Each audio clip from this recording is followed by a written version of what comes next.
అన్న ప్రసన్న కుమార్ రెడ్డిని ముచ్చటగా 7వసారి మీరు శాసనసభకు పంపించాల్సింది.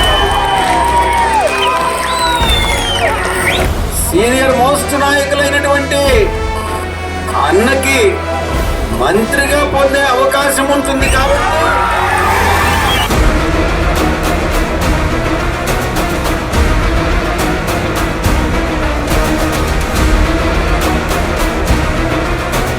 సీనియర్ మోస్ట్ నాయకులైనటువంటి అన్నకి మంత్రిగా పొందే అవకాశం ఉంటుంది కాబట్టి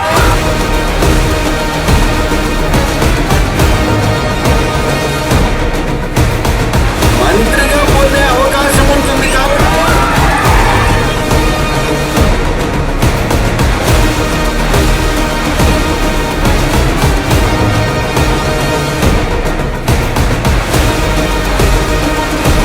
సీనియర్ మోస్ట్ నాయకులైనటువంటి అన్నకి మంత్రిగా పొందే అవకాశం ఉంటుంది కాబట్టి ప్రసన్నను మంచి మెజారిటీతో, గొప్ప మెజారిటీతో గెలిపించవలసిందిగా సవినయంగా మీ అందరినీ కూడా ప్రార్థిస్తా ఉన్నాను.